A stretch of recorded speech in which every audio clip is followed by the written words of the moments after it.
Hi YouTube, hi Proverbs Chicks. It is Glam Goddess Brown and I'm back after a very long time to discuss my review of the 21-day financial fast by Michelle Singletary.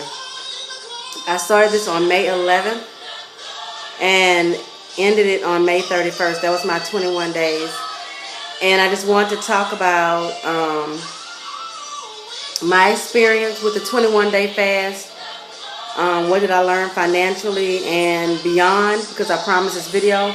And the hardest thing for me to do was to do this video. I had an amazing experience. I would tell people about the fast and everything, but I couldn't do the video. I don't know why. And it's amazing that I learned things during the fast and far beyond the fast. God kept speaking into my life and speaking to me things that He wanted me to hear and to understand about myself. I'll start off by saying no, it was not easy, but it didn't really get hard, I think, until like the last week. The first week I was like, oh, I could do this. The second week I was like, okay, I'm ready for this to be over. And the third week I was just ready to give up, but I was like, no.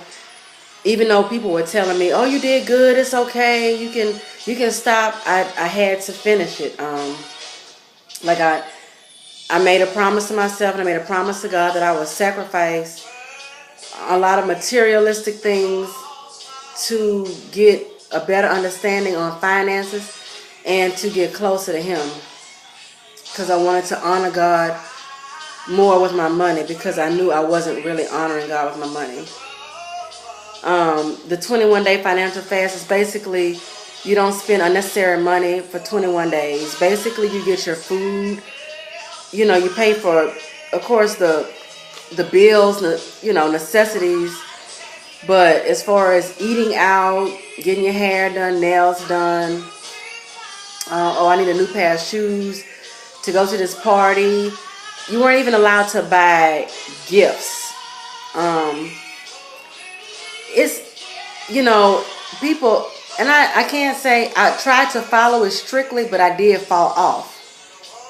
I didn't do things consciously on purpose and say, well, oh, I'm eating out today, because blah, blah, blah. I would eat out for a lack of preparation. I think I may have eaten out 3 times during the fast. You're supposed to prepare your own meals and bring them with you. Breakfast, lunch, and dinner, everything should be eaten at home or from the home.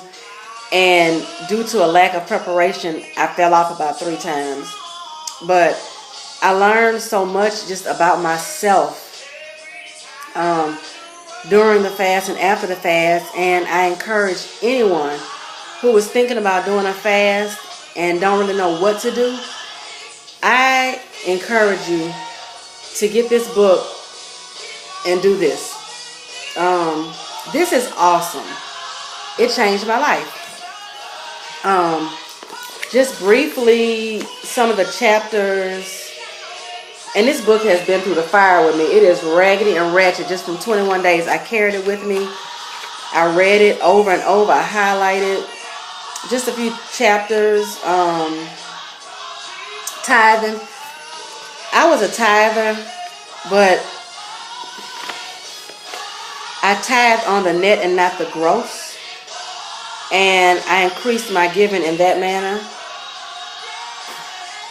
The money doesn't belong to me anyway. I didn't learn that from the fast. That's something I knew anyway. But just reading the book and things being reiterated, I increased my tithing to tithing on the gross and not the net. The evils of entitlement. That's one of the chapters in here. Every day there's something to read. Day 1 through 21 days, there's a chapter to read and a subject that she discusses. The evils of entitlement. I think I never knew I was caught up in that, but I was caught up in entitlement. Just positions I hold and thinking of who I am. I felt that I had to have certain things or I deserved it. Well, I work hard, so I deserve this. Or I do this, so I deserve to do this.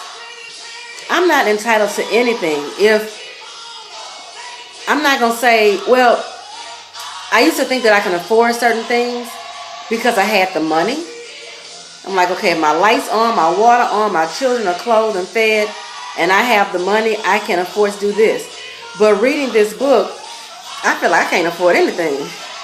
You know, if you don't have a certain amount of money in reserve, or certain aspects of your future are not already planned for and taken care of financially, your extreme future, then you can't afford it.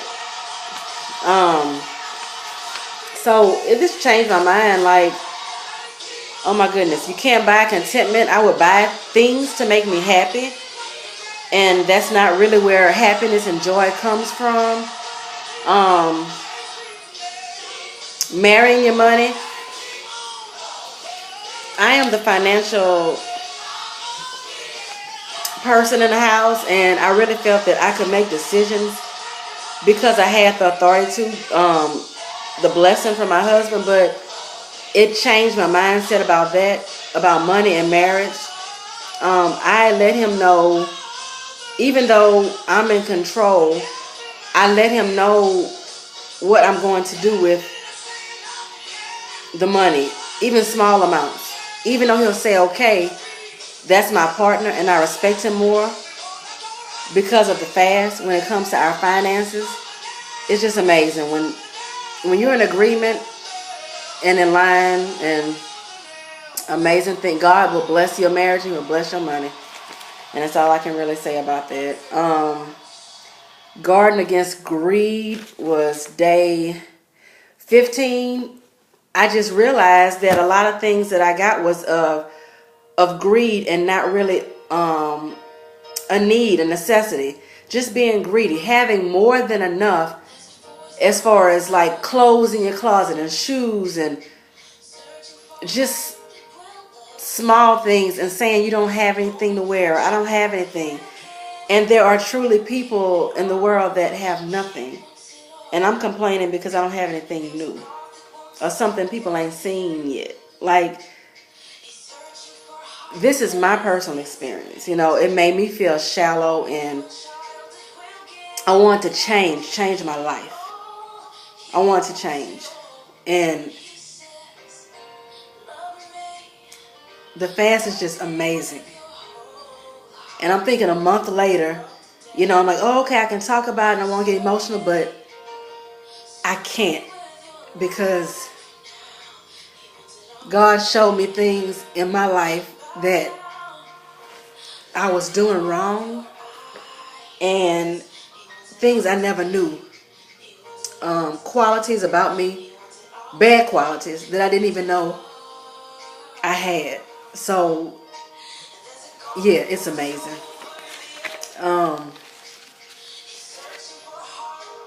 Financial freedom. Day 16 speaks about being a caregiver. And you never think that you would have to support sick parents. But I've seen people the same age as me years ago have to care for a sick parent. And I watched my mom and her sisters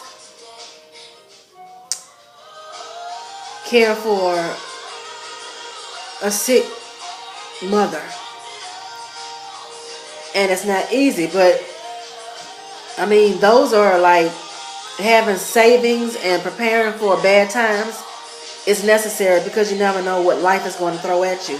But I do know that life is easier with unexpected trials and tribulations if you're just prepared. Preparation is key for everything. God just spoke to me about so much, even social media, you know, which is not directly connected with money or finances, but just be mindful of the things that you post. When you're posting that fancy meal at this restaurant, are you really just saying, hey, look, you know, I'm having a nice time with my family and friends? Are you bragging to say that, look at this nice meal that I can afford, and you need to get like me. You really have to search your soul and your heart to know why you're posting some of the things that you're posting.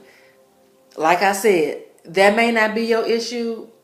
It may not be mine, but God made me think twice about things that I was doing, saying, and just really humble yourself and realize that the money was never yours, and God should be, if you're married, your third partner. If you're single, it should be your partner in your finances. I mean, this book is amazing.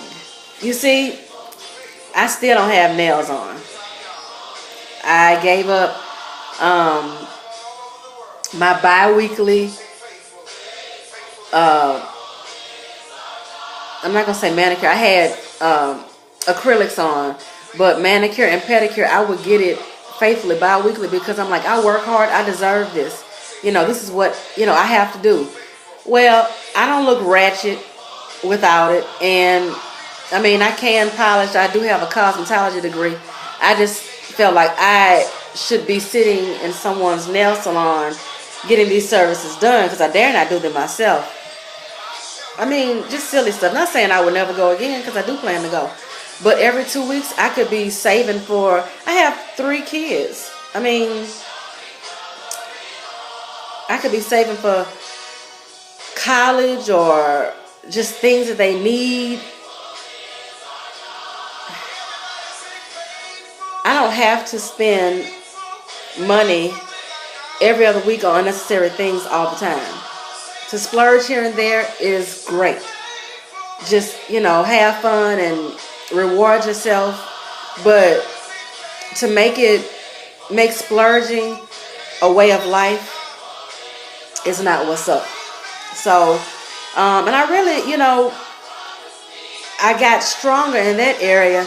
But then the enemy kind of drew me away from my Proverbs chicks, which during the fast, I was all excited because I'm like, oh, I'm going to share this with other women. And, this is part of my ministry. I fought that for the longest too. This is a ministry for me. Me helping women as I grow to grow along with me in the things of God pertaining to family, marriage, finances, organization, business, entrepreneurship,